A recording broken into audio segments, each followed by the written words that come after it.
Welcome everyone to Strait Science. Strait Science is an evening seminar series put on by University of Alaska Fairbanks Northwest Campus here in Nome and UAF Alaska Sea Grant, also in Nome, and you're in the work office tonight. Both Northwest Campus and Alaska Sea Grant, we are UAF, and we are public servants of the Bering Strait region. We serve all peoples of the Bering Strait region, which is the homeland and waters of the Inupiaq, St. Lawrence Island Yupik, and Central Yupik peoples. So tonight, I'm looking forward to this one. I've already gotten a little bit of peek and can't wait to see what Caroline Wilkinson has to tell us. Caroline Wilkinson is with the NOAA Office of Coast Survey. This is the organization that does many things, but one of the things they do is produce our charts, define our maritime boundaries, and a host of other very important and interesting maritime activities. So tonight, Caroline is going to talk in her role as the Alaska Navigation Manager, and she's going to tell us all about coastal surveys, the coastal survey going on in the Norton Sound region this summer. So with that, we're so glad you're here, Caroline. Take it away. All right. Thank you. Thank you, Gay and community, for having me. As Gay said, my name is Caroline Wilkinson. I'm with NOAA's Office of Coast Survey. And tonight I'm just going to talk a little bit about what we do in general, and then more specifically what we're planning on doing and what we've done in the past in the Bering Strait region. So just to center you a little bit, NOAA, the National Oceanic and Atmospheric Administration, they have 6 different offices. You're probably familiar with a lot of them, like the National Weather Service or the National Marine Fisheries Service. My office, the Office of Coast Survey, is under the National Ocean Service. And what we do is we map the ocean floor. So kind of the first question I'm going to address tonight is why? Why do we bother mapping the ocean floor? Why is that important? So there's a number of reasons why it's beneficial to map the ocean floor. These are all examples from your region that you're probably familiar with. Up in the upper right-hand corner, the All-Star was a fishing vessel that ran aground on an uncharted rock right around St. Matthew, so a little bit south of where you guys are, St. Matthew Island. And they didn't know that rock was there because we didn't know that rock was there. So that's why it's important for us to find those uncharted features for the safety of navigation. Below that, you can see, obviously, your lovely port. We map a lot of ports and the entrances to port. For every foot of draft that a ship has, so like every additional foot that it can sink down in the water and not touch the bottom, for an oil tanker, that means an additional 40,000 barrels of crude oil, which is $2.4 million additional dollars. So if you have this really precise knowledge of how deep a channel is, how deep approaches are, it can translate into very large dollar amounts for ports all across the country. And then the other thing that having really high quality maps of the ocean floor does is it informs flood inundation and storm inundation models. So you guys are familiar with the effect that storm surge can have on a community and how important it is to be able to predict that so that we can try and protect our lives and property as much as possible. So unless we have really good high fidelity maps of the ocean floor, those models don't work so well at predicting where that storm surge is going to most affect a community. So it's important that we're doing this modeling for all sorts, this mapping for all sorts of reasons. Another important reason we do it is because no one's ever done it before. 62% of US waters off of Alaska are unmapped. So everything you see in red there is unmapped. What we consider to be unmapped is anything that has data that is older than 1960. We consider it to be unmapped if the data is not publicly available as well. There are small parts in here that we show as unmapped where data does exist, but it's largely kept as proprietary data by like oil companies, gas development companies, And because that data is not available to us for us to update our nautical charts, to know where those rocks are, to put that into our storm inundation models, we can't consider that mapped. We have gotten some data from those companies in the past, and we work every day to try and have good relationships so that we can continue getting some data when those companies are willing to share it with us.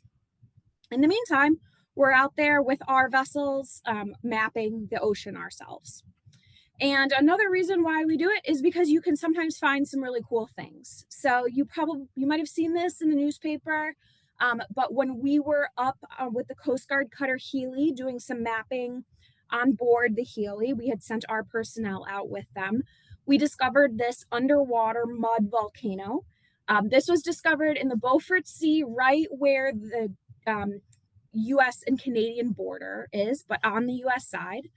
They have seen some mud volcanoes in that general Mackenzie Delta area before, but they're usually about 30 meters tall. This one is 488 meters tall. That's 3 times the size of the Washington Monument. So it's much larger than anything we've found before. It's not a hazard to navigation. It's in about 2,000 meters of water, so it's not going to impact any vessels, but it does have a plume of something coming out of it, some kind of gas or mud, and no one knew that this was down here until we mapped it. So another good reason to map is because you can find some interesting things. I mean, that old saying, we know more about the surface of Mars than we do about our ocean floors is absolutely true.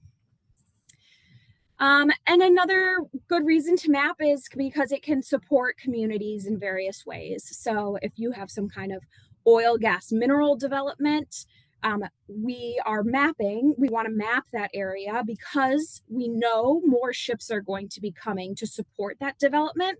And we want to make sure that those ships are able to navigate safely. If development is happening, those ships are coming regardless. And so we want to make sure that it's being done safely for the community and for the mariners on board. Supporting things like known port expansion. And then also areas that a community or the government or whomever wants to protect in some way, like a marine sanctuary. What we like to say is you can't protect what's not mapped.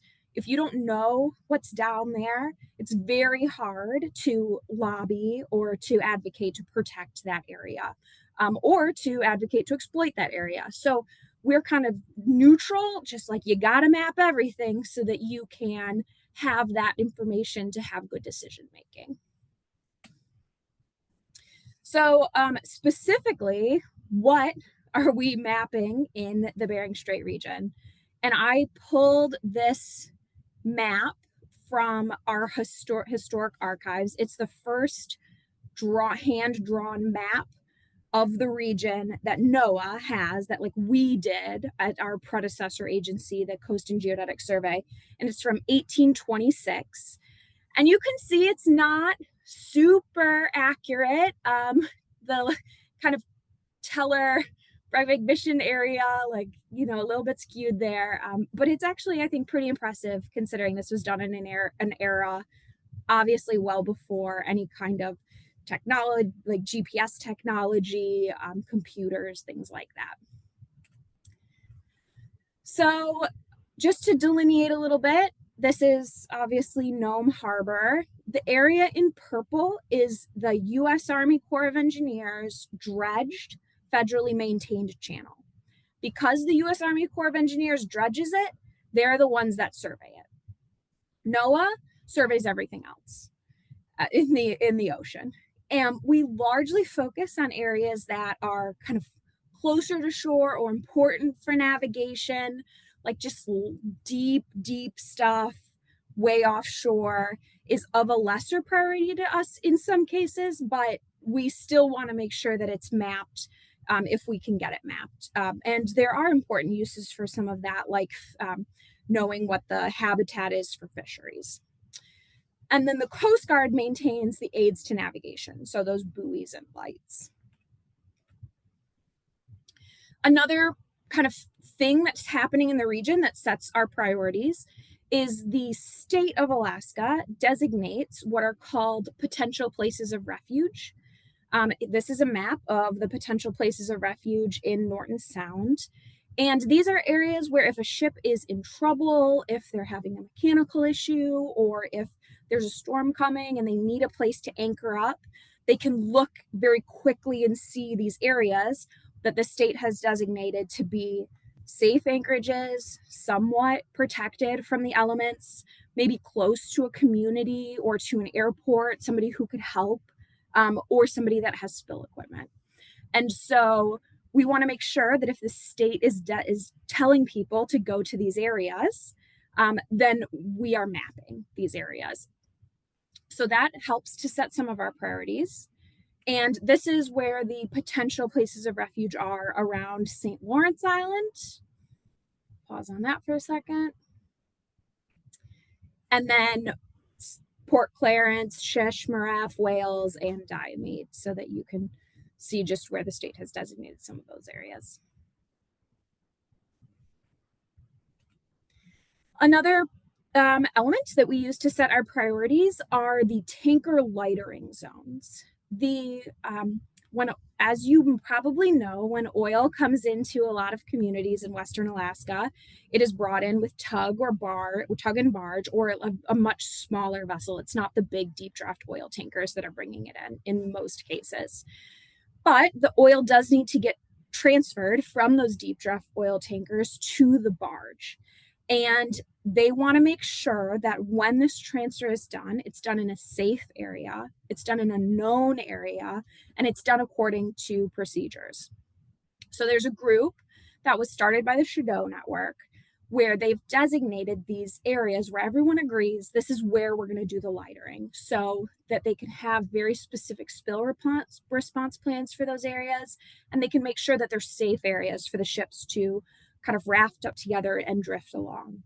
So at NOAA, we are almost done mapping what have been designated as these tanker lightering areas, because we want to make sure that we are not sending ships to places that are uncharted or that we don't have good bathymetry for. So here are where the lightering areas are, kind of outside your communities of interest. And the black lines here are just ship tracks that are overlaid across these lightering areas. And then kind of some other, as I had mentioned before, some other reasons we might be mapping in your area, because we haven't before, because that area is unmapped, because there was some kind of like study that's being done about a potential new port or like new development, like this Army Corps of Engineer Alaska Deep Draft Arctic Port System study that definitely helps inform some of our priorities. If there's rocks or hazards to navigation that we find out about, we make sure that we prioritize those. And honestly, one of the ways that we most like to hear about is from you. If there's areas that you as a community are interested in having mapped, please reach out to me. My email is at the end of the presentation, because we would love to hear that and we would love to prioritize those areas. So now I'll talk a little bit about how we map. I just thought this was a really neat picture from, I believe, the early 1900s of these gentlemen from the Coast and Geodetic Survey triangulating the position of this rock with some known positions on shore. We do it a little differently nowadays, but this is a very, very cool and surprisingly accurate method that they used for hundreds of years. So the way that, another way we used to do things is with lead line. So piece of lead on a line that you would just drop until it hit the bottom.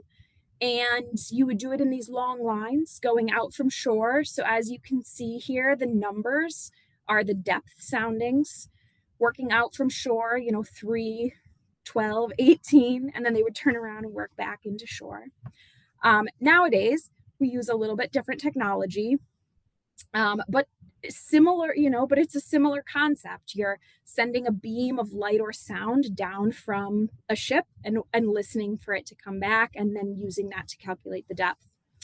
We have 2 NOAA ships, the Rainier and the Fairweather.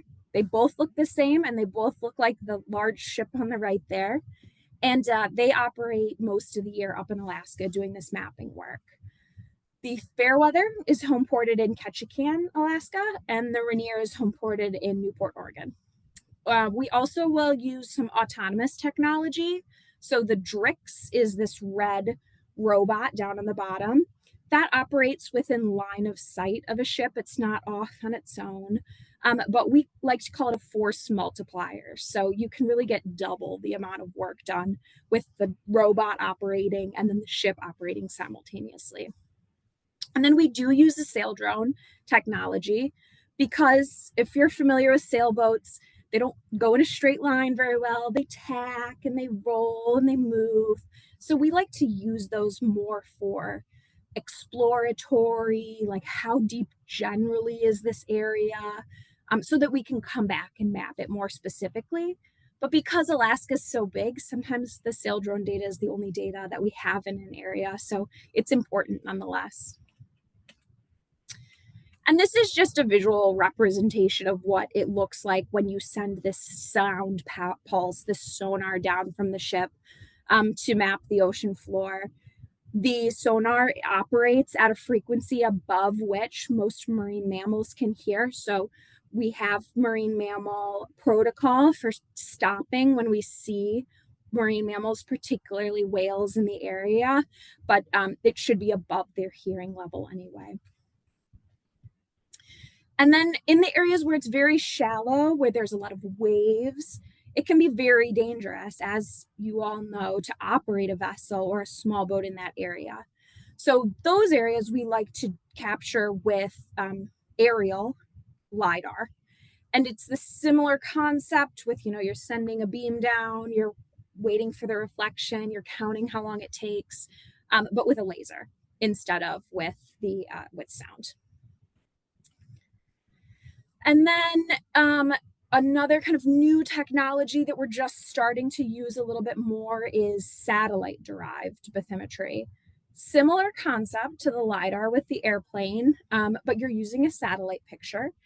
And it can work very well in areas where the water's clear, where there's not much sediment, not much ice, or waves, or wind waves, or kelp. So not Alaska, but we have found some areas where we've gotten some limited success with it. Not as good as in the Caribbean, those lucky ducks, but we've been able to use it for reconnaissance in some areas. So you can see Kotzebue here. I drew over it with these blue lines to the right, but you could pretty clearly see the channel in this data that we were able to pull from the satellite, which I thought was kind of cool. You can use a satellite in space to see an underwater channel in an area. So that is some interesting new technology I think we need to explore more. I'm going to show you a little bit about what the data looks like. This picture, unfortunately, is from the East Coast, not from Alaska. But I just think it's really cool because it shows these kind of subterranean rivers, these old rivers beds that got filled in when the ocean rose. And so you can still see the scar of the riverbed under the ocean. So what we do with this data that we're collecting is you can see what it looks like on the right there. This is in Hawaii because your area is pretty flat. I'll show you in a second. I'll show you in a little bit what your data looks like. It's very interesting, but it's largely very flat. And so I chose an example here from Hawaii just because it's like a more dramatic example, so that you can kind of get your minds wrapped around what this data looks like. Typically, it's represented blue is deeper and then red gets shallower. And then the other thing we make from this data are these nautical charts. Charts are maps of the ocean floor. Brown here is land. Blue and white is water. The kind of dark blue is shallow and the white is deep. And then the little dots that you see in there are numbers that represent the depth of the water. This chart also would show any hazards to navigation, like submerged rocks. It will show you buoys or aids to navigation as well. And it will show you current areas where there's maybe big waves, standing waves or currents that could affect the safety of navigation. The vast majority of ships and more boats every day are carrying these electric charts, but in electronic standard. So we call them ENCs, electronic nautical charts. And this is an example of what they look like. This is obviously NOAA again. You can see the numbers, those represent the depths. You can see the channel there, that's that dredged Army Corps of Engineers channel I mentioned. And you can see other features and areas, like places up in the upper left, there's an anchor with like a slash around it, like don't anchor in this area. You'll see water outfalls. The asterisks that are kind of in the middle there are rocks that will be above water at one point in the tide. So there's a lot of information here, and you can click on things to learn more about what they are if you don't recognize the symbol in the top of your head, which I think a lot of mariners appreciate. And then this is just another example of what they look like. This is Sledge Island, and the dashed lines here are contour lines. So if you're familiar with a topographic map or just like a map of the land, you'll have those concentric circles that get closer together when something gets taller. It's the same concept with these contour lines so that you can see how the ocean floor is sloping and how quickly it's sloping. So if those lines are close together, it'd be a very dramatic slope. Further apart, it's a less dramatic slope. So we do a couple of other things as well, mostly related to emergency response. Many of you might remember last year already, yeah, when the motor vessel Dali alighted with the bridge in Baltimore. We were on scene within 48 hours with our vessel and with our small boats and our multi-beam sonar, and we mapped to find where the bridge pieces were, and also to find where a clear channel would be so that they could start bringing other vessels, like rescue vessels, crane barges, in and out of the area, in another deep area. And so we did the mapping. We created this electronic nautical chart so that people could safely navigate in the area. As you can see, blue water, brown land, the bridge is across in the middle there. There's like a little brown sausage in the middle that's actually the ship resting underneath the bridge. And then we were able to find these channels on the far side that the Coast Guard then put buoys on so that they could safely navigate around the wreck. And in your own backyard, post Typhoon Merbok, we collected and are still in the processing of finishing collecting LiDAR data around all of these areas. And we're doing that so we can see what changes happened from the storm on a large scale, where there was erosion, if there was sand deposited somewhere, did it get deeper, did it get shallower? And then also to update those storm inundation models so that if there's another storm that happens, we can make sure that we have the most up-to-date data to model those inundation numbers with. All right, give me a water break. I'll be right back. Okay, in your backyard, we're going to be operating around the Bering Strait region this summer. Some of you might remember in 2023, our director, Rear Admiral Ben Evans, came up to NOAA and did a Strait Science presentation. Worth checking out if you didn't see it at that time. But Rear Admiral Evans is coming back to NOAA in September with the Arctic Regional Hydrographic Commission. These are hydrographic or mapping leaders from around Arctic nations. And the United States is hosting this year's meeting. And we wanted to make sure that we were having it in an Arctic community, that we weren't just having everyone meet in DC to talk about the Arctic. So the leaders of those Arctic hydrographic nations, their hydrographic programs in those Arctic nations, will be in NOAA in September. And hopefully we'll be able to, see the port and see how the U.S. Arctic, like how beautiful the U.S. Arctic is, and the work that we're doing in mapping the U.S. Arctic. We will also be up mapping in Norton Sound this summer. This won't be a NOAA ship. It will be a contract vessel, but it will still be us, NOAA, paying for it and, directing all the data collection. And I'll still be the main point of contact for that. This will be 2025 and 26. So the most north blob there that you see will be 2025, and then the southern two will be 2026.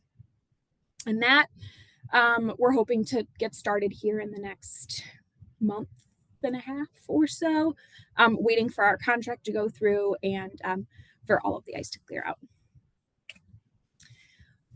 We will also be using our NOAA ship Fairweather to map the rest of the port access route study that the Coast Guard has done. So if you'll remember, the Coast Guard delineated this specific routing that it wants ships to take when they go into the Arctic that avoids communities. It takes into account whaling buffers. It avoids Hannah Shoal, that environmentally sensitive and shallow area. But before the Coast Guard tells everyone to take this new route, they want to make sure that it's safe and that there's no hazards to navigation, underlying rocks or shoals. So we will be surveying that route to make sure of that. We already surveyed kind of points 8 through 12 there on the Healy last summer, and so we'll finish up the rest of this. So that's the plan for this year. I'm going to go through some things that we've done in the past. So show you some cool data, and then I'll wrap it up. So bear with me here, because I'm going to open up a different piece of software, and we all know how this goes sometimes. But we surveyed Nome in 2023, and this is going to be the area just outside of the harbor. So as you can see, so the blue here is about 26 meters, and then the red here is like 1.5 meters. And so like 75 feet to 3 feet, basically. And you can see there's some interesting features here. In particular, these deep dredge scars, these are big. I mean, 100 feet by 100 feet at least. And 2 meters, it's like 6 feet deep too. And so those are pretty interesting. And there's a number of them sitting a mile to 2 miles offshore in Nome here. So this is where Gay and I were talking about, are these perhaps big, deep dredge scars from the Bema, which, as I learned tonight, was the 14-foot dredge that was operating in the 80s off of Nome. 14-story. Okay. 14-story. Oh, I'm sorry, 14 stories. You're right. Yeah, 14 stories. So if you can pull out just a little tiny bit, so we can kind of get oriented where Nome would be, like there's the shore and maybe the port. So I know we have some people that were around at that time, and there's a picture in the chat, which I don't know if did you see that? Did you grab that? I don't know if you want to.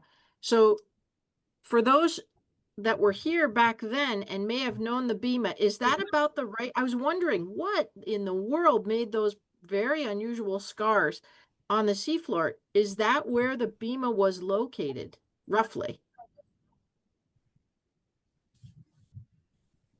This is Rick. The western ones there would have been reasonable, that roughly where the Bema was, 88, 89. Okay. And then Jim wrote, his microphone's been not functioning correctly, but he says the picture I took, which is, and maybe I'll share, or can you share the screen with that picture, Caroline? Yes.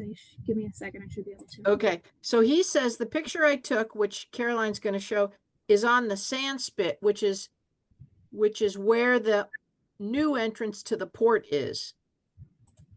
to the inner harbor, about where the mouth of the Snake River and the port is now. So this thing, that's taken in front of Nome. Does that sort of orient correctly for you, Caroline? Look at that thing. I think so. That's that a looks to me beast. like it's hitting some of those scars that are right offshore there. Yeah. So anyway, thank you, Jim, for pulling that picture up, and Yeah. Rick for that confirmation of. And you think of the pits on on West Beach there would also be potentially could be that. Yeah, because the first year, 88, 89, the BEMA was operating farther west than it later was. Okay. All right. Sounds like so that might be of interest to you and your group, Caroline. Yeah, absolutely. And I, was just looking back at the report, and I will, make sure that we add a note in there with this history, because a lot of times we're just like, oh, unknown feature, and then we move on. And it's great to be able to identify these using the community knowledge. Right. And that's and Jim Dory, is that okay if she uses her picture for her file? That's Jim Dory. Yeah, no problem. Oh, good. Thank Your you, mic's Jim. back on. And then just some other interesting things. You can see some ice scarring in two. Let me find a good example of it. Just where there has been, ice that has pitted into the seafloor. Here, some of these diagonal lines. Can you see my mouse? Is it showing my mouse? Yes. Anyway, we can see your mouse. Okay, good. Yeah, around here, these diagonal lines, you can see some ice scarring. And then there's some little pits here that we thought originally are from just maybe some of the smaller mining operations over the years. Gabe and I were talking about, marine mammals that kind of dig down into the seafloor as well, like a gray whale or a walrus. But I'm not sure what would have caused some of these other little pock marks. Do you know what the size of those pits are?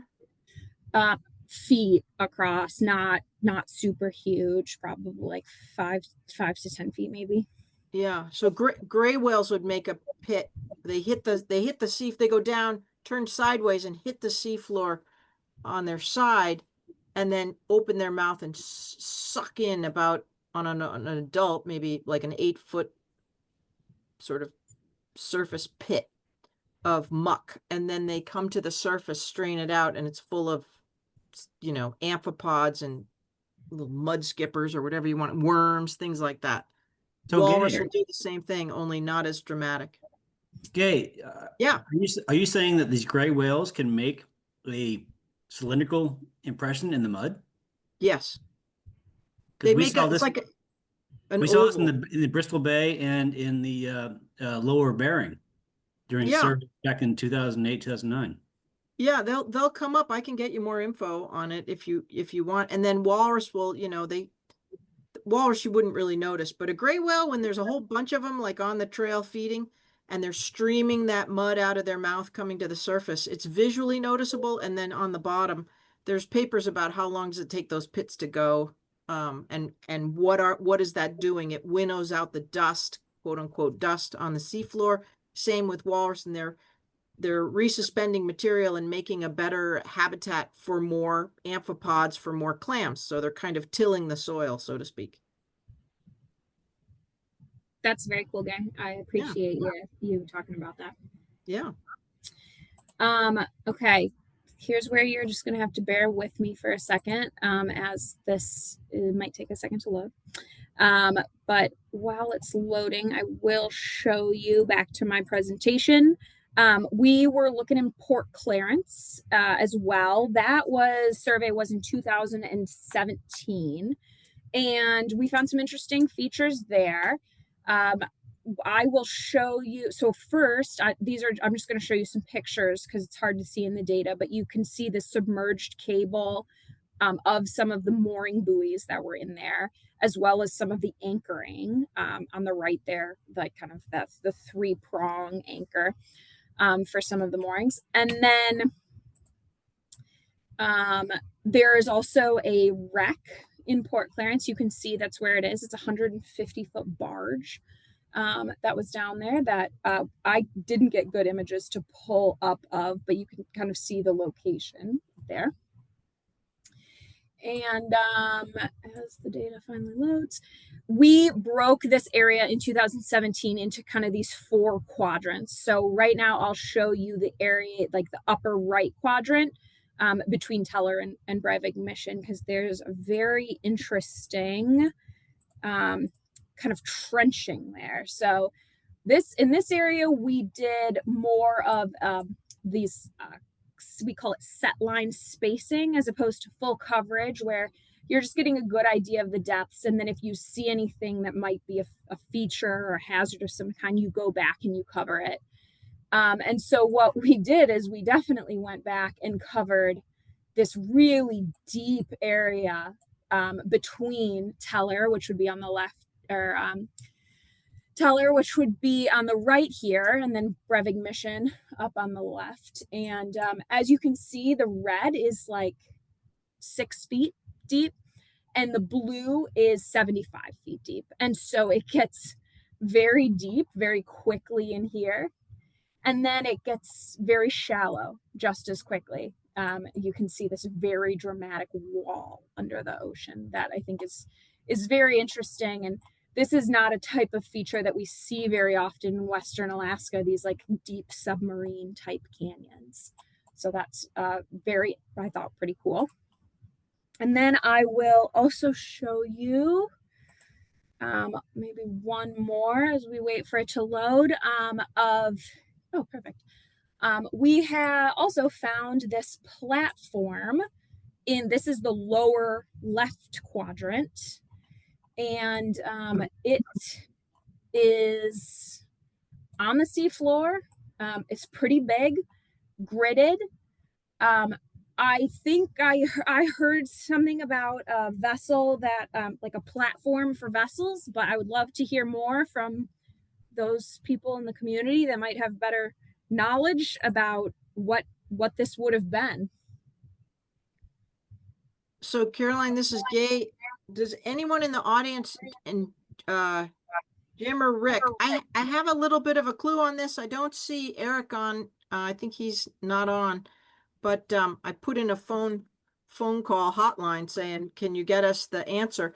Are you guys familiar with a vessel that overwintered for maybe more than a winter in that southern Port Clarence area, inside sort of southeast of the Loran station? Oop, hang on. There's a message in the chat. Okay, Jim doesn't remember.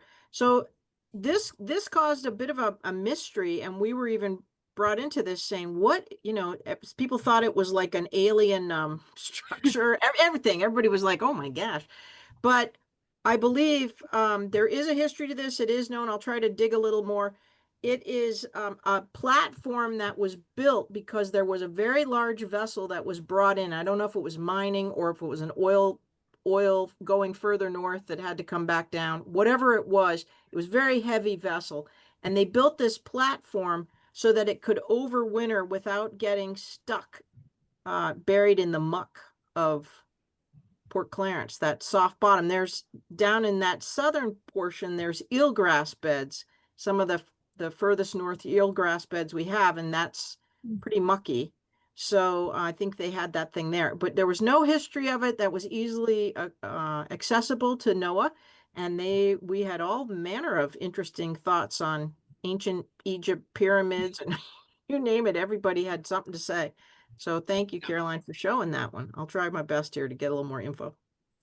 Yeah, no, sounds good. Yeah, anything that you hear, I appreciate. And then we'll see if this one wants to load quickly. If not, it's okay. Oh, here we go. This is just the lower right quadrant, and again, this set line spacing, but I just thought there were some pretty dramatic rock features along the edge here that were kind of interesting to fly through. Just because this area is, as Gay said, a lot pretty muddy, mucky, flat. But as you get close to shore, approaching Teller here, you do get some topography, some rocks that come up out of the seafloor. So that some pinnacles there. And I do have this exaggerated a little bit, just to make it easier to see visually with your eyes. Okay, back to the last couple slides of the presentation. So we did do a survey around Little Diomede in 2010. And I looked to see if there was something of interest to show you. There was not. It is very, very flat around in that area. And I know that a question that we get a lot is, why didn't you find this? Like, we know that this is out there. Like, you should have found it. And in a lot of cases, I think people are surprised at the depth ratios. So in 40 meters of water, we want to be able to detect something that is 2 meters big. So in 120 feet, we want to be able to see something that's 6 feet large. But when we get down to 200 meters, then we want to be able to detect something that's 8 meters. And so it starts to become very difficult to detect things that are very small the deeper that it goes. A great example is when we're searching for a shipwreck, or a missing vessel. Even if we know the area that it's in, if it's 300 to 600 meters deep, that vessel can be very hard to find, especially if it's a small fishing vessel, because at that point, 600 meters, we want to be able to see something that's 16 meters. Well, sometimes fishing vessels are smaller than that, and so it can become difficult to really discern some of these tiny things underwater, but we do the best that we can.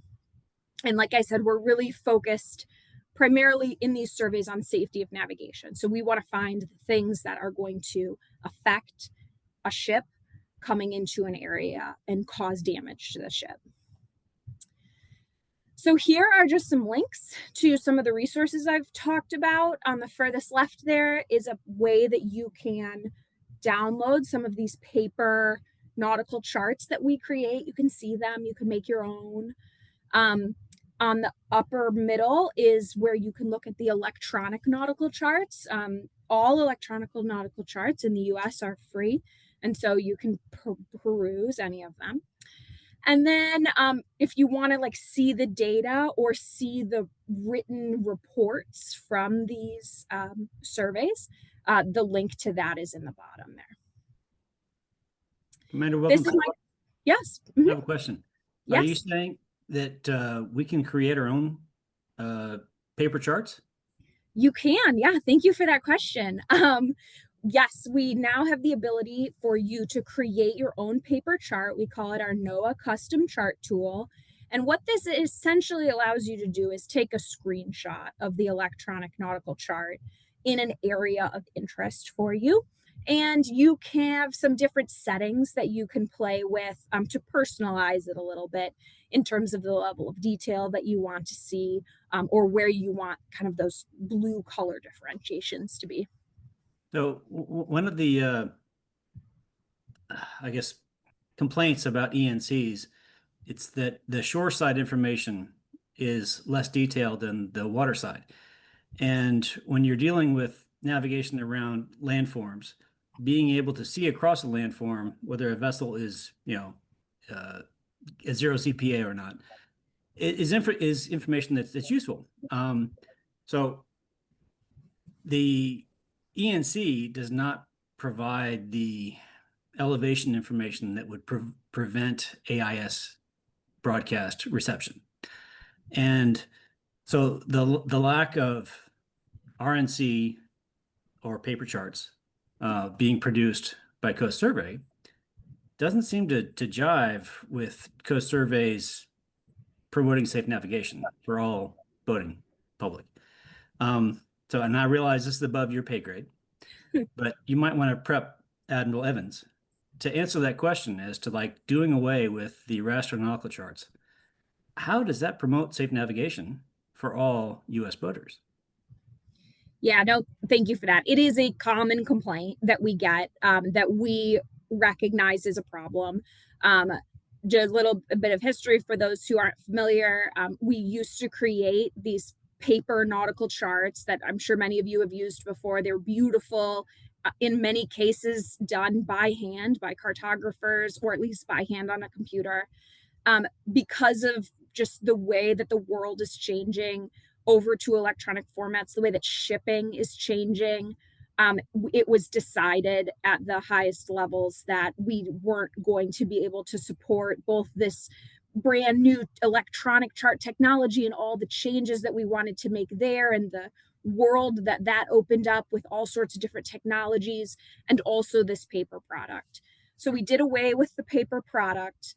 But in doing so, we did away with a lot of information that was on that paper product, like names of places on shore, or like Doug was saying, the heights of certain places. And we realized that is a problem for mariners. So we are slowly going through and re-adding those shore features back to the electronic nautical charts.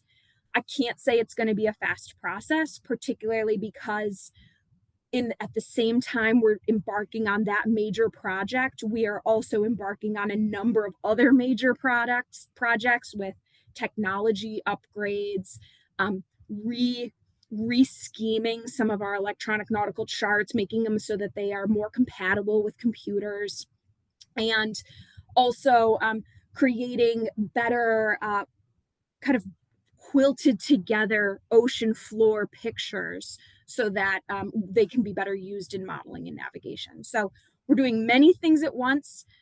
We're doing it all a little bit slow right now, but we are hoping that in the next few years we catch up with ourselves and we are able to create an electronic product that has those really key pieces of shore information back available for mariners. Well, thank you for your explanation. And I'm sorry to hear that Coast Survey can't go back, 15, 16 years and realize that we were producing RNCs and ENCs at the same time, with the same software package. In full disclosure, I was chief of Marine Chart Division back in 2010. Yes. So I know it's possible. It's more about a level of priority. And so there you have it. Thanks. All right. And that was a good segue into questions, right, Caroline? You're ready for questions? So before we go, as you're thinking of your questions, I know I've got a few, and I want to add on to Doug's question too, but now is the time, while you're thinking of your question, to put in the chat and show Caroline, Lieutenant Commander Wilkinson, some love in the chat, because it is never easy to be a public speaker. And on top of that, she's taken time out after a busy day already to bring her fantastic presentation to us in the Bering Strait region. So we're really grateful for that, Caroline, and thank you. And while people are giving you the claps, very good, Jim.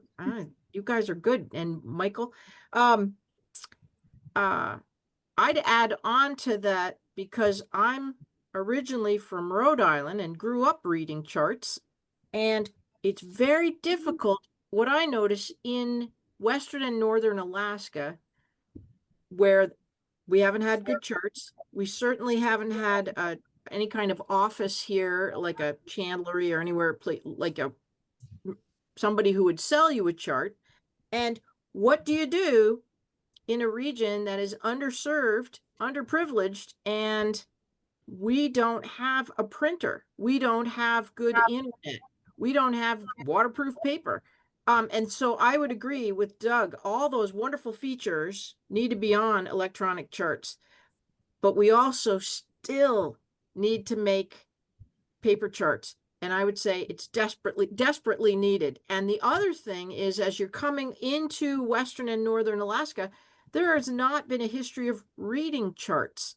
And so if you want people all on the same page, and again, I understand this is, like Doug said, this isn't your pay grade, but you have the ear of some people who maybe will be up the food chain.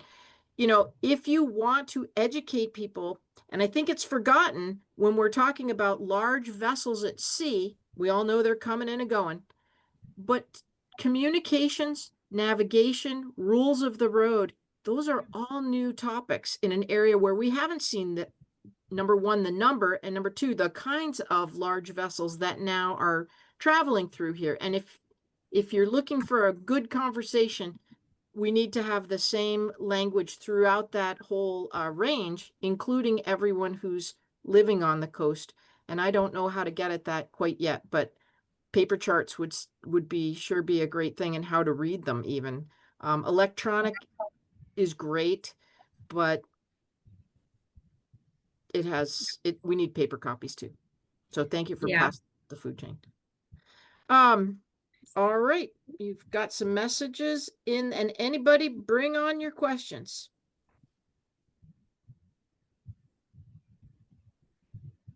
All right, I've got a couple. If I'll just blow right in, if no one's gonna, and that is for the potential places of refuge. I understand the state of Alaska picks those, and they are typically near communities. Do you know, and maybe this isn't a question you would have the answer on, but do you know, do the citizenry of those communities and or the tribal governments, do they understand what, have they been part of that conversation? And I say that because potential places of refuge are, you know, in an area, if a vessel is in distress and if it's leaking, that could be if it's leaking something it shouldn't, say there's somebody blew us something and it's got to get in a quiet area and maybe they can fix it, or it's got to hold while there's weather someplace else and they can get a part maybe into somewhere else. Do people realize that these ships will be directed to their communities, even if there may be some damaging, you know, loss of life is the first concern, right? We'll do everything to save a life. But there may be extenuating circumstances in these, and I sometimes think I don't think communities are totally aware of what is a potential, if they know that is going on, and what kind of ships and what kind of conversation might be helpful to start thinking about spill response, you know, your oil spill, what do you call it? OSROs, oil spill response organizations, things like that. I think that's something that needs to be double checked. If that's a possibility. No, for sure. I don't know exactly for ports of refuge because I get brought in once they've already been delineated, and then they're like, okay, map these. But I can speak to the tanker lightering areas because I'm part of that group that helped delineate. One of my predecessors helped delineate them, and they have meetings that where they talk with the tanker operators ahead of the season and then after the season. And I can say that the Shadow Network, they're like the OSROs that they work with, and then the Coast Guard are all really involved with those tanker lightering areas. And then the Coast Guard knows exactly where they are and hopefully is using that information as part of their drills, the community training that they do. I can't speak to the potential ports of refuge, but I could certainly give you a contact at the DEC that you should invite for a Strait Science series. Yeah, that would be wonderful, actually. Thank you. Yeah. And in the chat from Rick back in the day, Leo Rasmussen, who's no longer in Nome, but certainly if you live in Nome, you've heard of Leo Rasmussen. He sold topo maps and nautical charts at his store. So thank you, Rick. So there was a place to get some charts in Nome back in the day, but not in this day. No, it's a problem, and I have brought it up the chain, and you know, trying to come up with some creative solutions, like can we get a grant to buy a chart printer for the university, you know, something like that. So I know that there's some ideas floating. I know, Gay, you and I have kind of talked about some ideas floating around. I'd be happy to print them. Yeah, so hopefully we'll get there. But I will say it's a problem that we're working on, both because we obviously care about this community and communities like these, but also the internet limitation is true on ships as well. And so we're creating these very complicated internet heavy, big products and then sending them out to ships in the middle of the ocean. And some of them have good internet connectivity now, but there's a lot of concerns around cybersecurity and, should you have good internet connectivity on your ship if there's a cyber risk? And so these conversations are happening, at very high levels, much higher than mine, but certainly this larger question of, we have these really cool, amazing things that technology can do, but do we have the internet in our communities, on our ships to support that, and how we get those pieces to match our conversations that are ongoing. Yeah. All right. I will tell you that, back 30, ahead, again, showing my age, 30 years ago, when I was in charge of the chart sales office in Anchorage, there were a number of chart agents throughout the state. And when we basically supported them with paper charts. But having communities with plotters that could produce authentic charts and with ink that doesn't smudge, 30 seconds after being printed, it's important.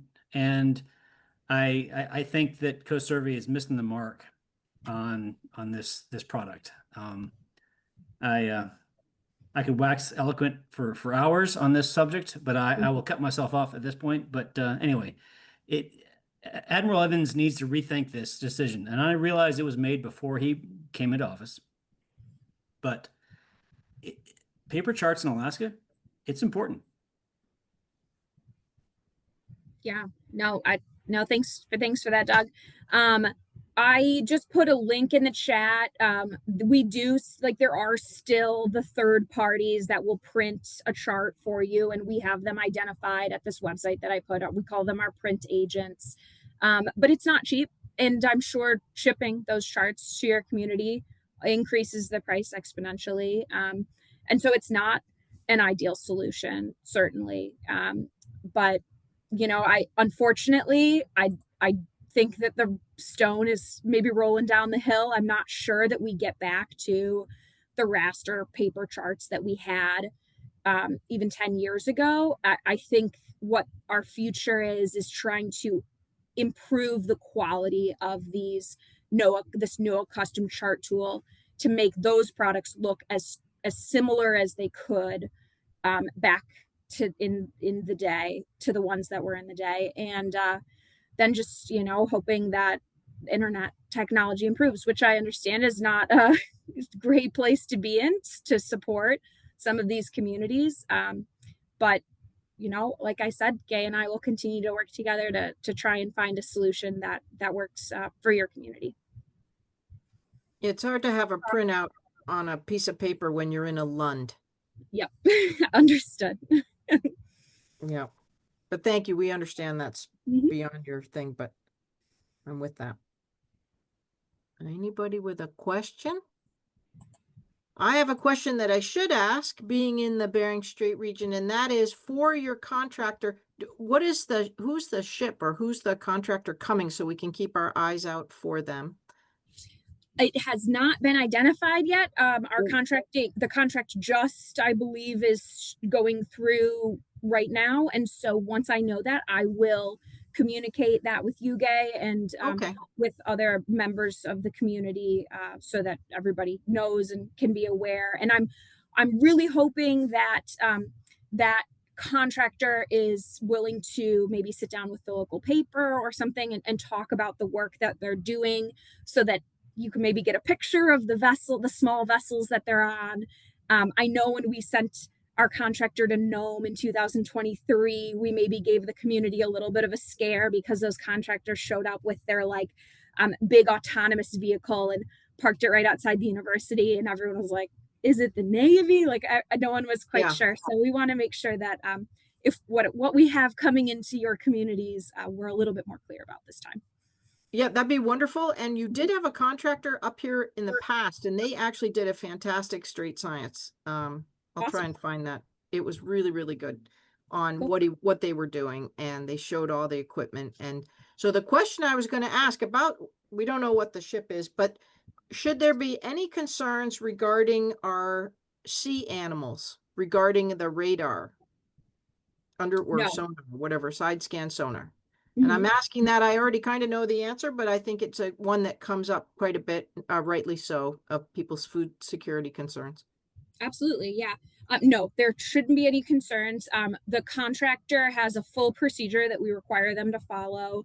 The sonar should be above the hearing level of marine mammals, but we understand that the vessel itself can be distracting to marine mammals. And so they are required for any autonomous vehicles that they have, and also for their vessel, to have person spotters there at all times. And if they see a marine mammal pop its head up or spout, they pause operations until that marine mammal leaves the area. It can be challenging because, as you know, marine mammals can be curious coming up and exploring, but we make sure that they follow that procedure, and so that we're not affecting any marine mammals. Awesome. Well done. Well, I'm glad they have that in there and you in their considerations. We certainly have a lot of marine animals up here, so summer and winter. So thank you for letting us know that's a minor. The ship just passing through would probably be more than the side scan sonar, or LiDAR, or whatever the technique is. Yeah, the multi-beam sonar. Yeah, Multi-beam sonar. the side scan sonar is typically something towed behind, and I do not believe we would be using that technology for Okay. the Norton Sound project. I did Good. also want to mention, in case I didn't mention it before, the fair weather that will be operating in the Bering Strait, mapping that port access route study, will be out of the area by early September, so that they don't impact any whaling activities. All right. That's very good to know too. Mhm. All right. So with that, any other questions? Caroline, you've been fantastic. Thank you. Thanks for having me. No other questions. So Caroline, if you don't mind staying on for just a minute after, that would be great. And for next week, he's in the audience. He's everywhere. Next week, we have Rick Toman with the University of Alaska Fairbanks, Alaska Climate Assessment. Rick, help me out. I'm blind. Alaska Center for Climate Assessment and Center. Policy. And I dropped the center and I got off track. Thank you very much. So Rick is doing Strait Science Thursday, June 5th, already June next week. And he's going to be talking a review of the winter conditions we had and how that what happened here fit into the larger Arctic context. And maybe even, Rick, I don't know, would you give us a peek into what the summer may hold? I don't know if you've got that. I can do that by request. Fantastic. That's what Strait Fantastic. Science is for, right? By request. By request. Well, thank you. Fantastic. So join us all next Thursday evening. We'll have Rick Toman reviewing the winter we enjoyed up here in the Bering Strait region, or I don't know, I'd say experienced, and how that's fitting in with the rest of the Arctic, and a little peek towards spring and the months ahead. So with that, thank you all so much for coming. Caroline, stay on for a second. We'll see you all next time.